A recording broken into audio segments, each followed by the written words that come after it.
Air travel is expected to hit 8 billion passengers by 2040. So is the ICAO banking on this new system, if it was to, be picked up and adopted by all these countries, to smooth out the chaos and just keep things moving? I mean, this is obviously what's behind it. Yeah. Look, you don't have to build such big fancy terminals, and people are not queuing up at various pinch points, as you go through the terminal. I mean, you're still going to have to take your shoes off and all that sort of stuff, but you've got one less stop point. Although I have to say, you go through Auckland and where you have to produce your passport. Normally there's very little queues other than when you're coming in to drop your bags off, and that's not going to go away. That's going to be there. But when you think about it, the rest of the journey is pretty good. Apart, I wouldn't say aviation security, that part's, that's not too good at the moment. But the rest of it's pretty seamless, really, I think. Just had a text, Irene, saying, afternoon, Leah, Thailand, as from the 1st of May, have brought in DTC. So they've already... Yes, I mean, very clearly there'll be countries that are really rapid in terms of technology uptake. Yeah. And, they're going to be the first to it. And I think the Thais have just built a new terminal. So, it's going to have the state-of-the-art everything in it. But, you go to, like I did Kathmandu, well, yeah. That's, oh, gosh. That would have been like... from sublime to the ridiculous. Like going through Wellington Terminal, in the 80s. In the 80s? Before they... Oh, that's cute, though. The queues are just astronomical, and, the people are... it was a different experience. Well, technology hasn't quite got to Kathmandu, but that's okay. No. Let's talk Jetstar, Irene. They are claiming they have significantly improved their reliability and on-time performance, and that more Kiwis are choosing them to fly around New Zealand. Do you agree with their statement? Yes. They put an extra capacity, and as soon as you put on an extra aircraft, that absolutely stabilises your schedule. The reason why Kiwis are travelling with them, though, I mean, yes, on time is really important. Price is the reason why. And Jetstar has such a competitive offering. The sad part, I guess, is that it's restricted to the main trunk, and as a consequence, doesn't get to everyone. But for us that are fortunate to live in the larger cities, it's a great option.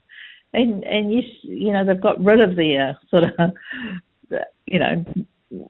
brand that they had for a time of not arriving or I know they had quite a bad rep, few hours late or and they just like you didn't know if they were going to aircraft here if they were going to take off and if you missed the gate by 1 minute they'd kick you off. But no, they are claiming, based on their operational performance report, they were more reliable, Irene, than Air New Zealand for the month of March. How's them apples? That's great, but they're not running hub and spoke type operations like Air New Zealand, where they've got people coming in from regional ports. So it's a different type of operation. But if you just looked at the main trunk, fantastic. You've got to give them a big tick for what they're achieving. Yeah. Let's talk about our national carrier, Irene, because I always like to. Last time we spoke, we were talking about sky-high fares and flashy new uniforms. Yeah. And now Air New Zealand's rolling out an Elite Plus tier and building a luxe new lounge. Are they turning into an airline just for the rich, Irene?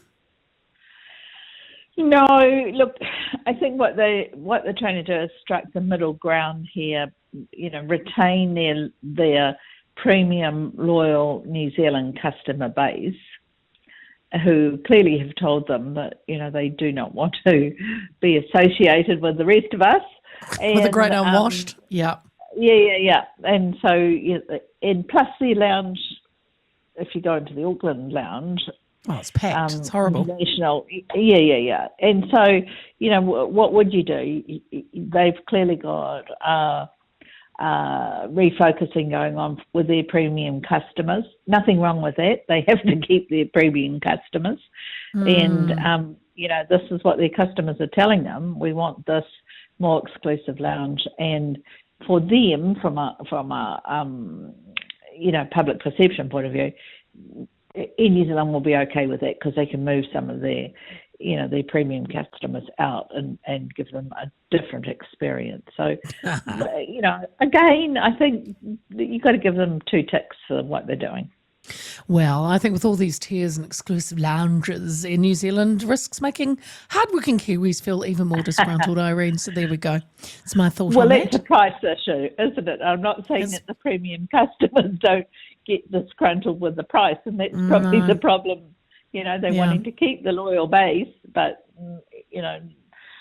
do you keep them with premium lounges or do you keep them with more competitive airfares? And I suspect even the premium customers like the airfares rather than the lounge. Yeah. That's just me. Yeah. To me, they're saying, look, because now there's so many tiers. Now they're going to do an Elite Plus. And I think it's their way of saying you're special, but not that special to their current elite members. I don't know what they're doing. Well, it's true. Yeah. Irene, finally, as well as obviously our aviation commentator we love to, you're the CEO South Campus Auckland Pilot Training Group, correct? Yep. And can we talk a little bit about the pilot training program? Yep, sure. The issues that we have at the moment are it's not cheap to train as a pilot. On average, you'll pay around at this campus somewhere between 120 and 140,000 for a 2.5-year program. So it is expensive, but like all students in New Zealand, it is student loan funded. The problem that we have is that the student loan, the amount of money that the students can access was frozen back in 2013. So essentially, it's like living in a price freeze. And so what's happened is that the students are having to, if they want to continue with their study, go to the bank of mum and dad or to a bank, or they come to me to bankroll the completion of their training. Wow. And of course, I mean, it is, you can imagine trying to run a business, and any money that we make, we invest back in our aircraft. So our shareholders not taking money out. We put it back into the business.